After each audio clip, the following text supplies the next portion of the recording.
Hey guys, we're back in, and today I got a quick comparison for you. We have the Haute42 S13 and the Haute42 P12.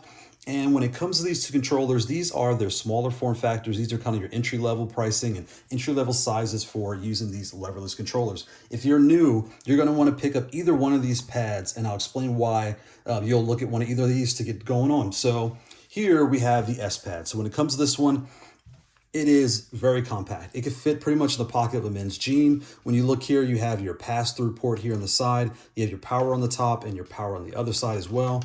You have the smaller buttons all across the top and one large on the bottom. When I use this pad, I have no issues. I've mentioned before, I usually use this Tupperware lid. So when I'm playing at home, I'll put this on my lap. I'll put this right on top and I go about playing. I have a really good time, right? So when I put these here side by side, if I kind of lay it around here, I'll kind of stack it, you can see that this pad here is barely wider than the S. I mean, maybe the metal part of the USB pad. When it comes to the height, again, it's roughly that much taller and barely, so it's roughly, this much all around, the side and the bottom, wider and taller than the S when it comes to the P.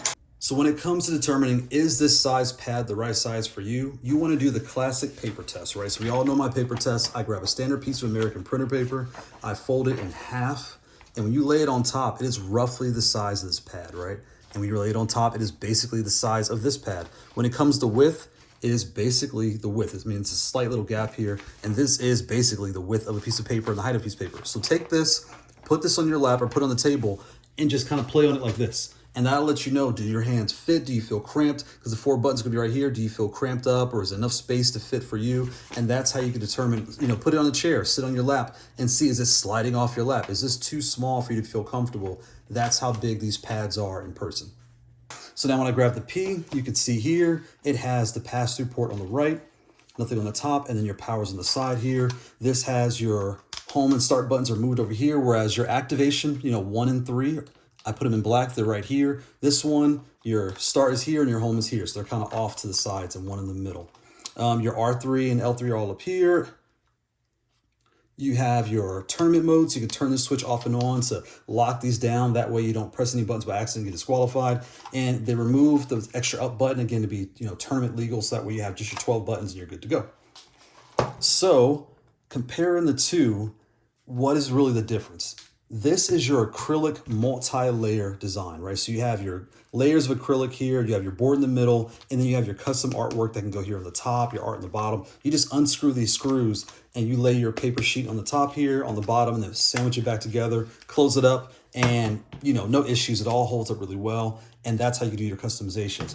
So when you're wanting to connect these two pads to your console, when it comes to Xbox, there is a Brooks adapter in green, the XB2. Do not buy this. It does not work any longer. So I'll get that out the way. There is the May Flash. This is the one you want to get, link in the description. So I'll put that here. When it comes to PlayStation, you can use the Brooks adapter, right? So the classic there. When it comes to the Magic Flash, you can also use that on your PlayStation 5. And then we have the Magic Boot for your PlayStation 5 as well. So all these will allow you to connect to your console and play. When you want to plug them in, again, the port is here on the S, and on the P, it's right here on the side, and that's how you activate it. When it comes to the P, what's interesting about this is after I tried it, my kids tried it, we all kind of said the same thing. This feels like a controller. And that seems like a weird statement to make when they're both controllers, right? But when you hold this, it is plastic. It doesn't feel fragile by any means. It feels, fine. But when you're using it, it feels like as if you went to the store, grabbed the controller off the shelf and brought it home and you're having a good time.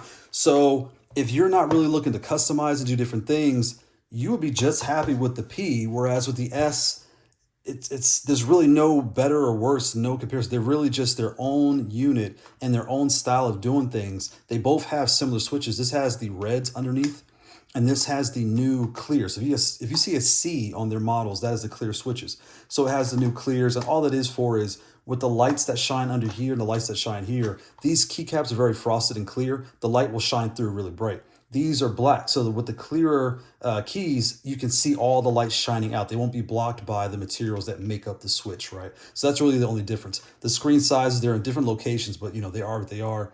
Again, when you're trying to decide which one you want to try out, which one you want to use, it can be considered about pricing or if you want to do art or not. Outside of that, they both feel very nice to play with, and they both work really well. So you won't have any issues in that respect.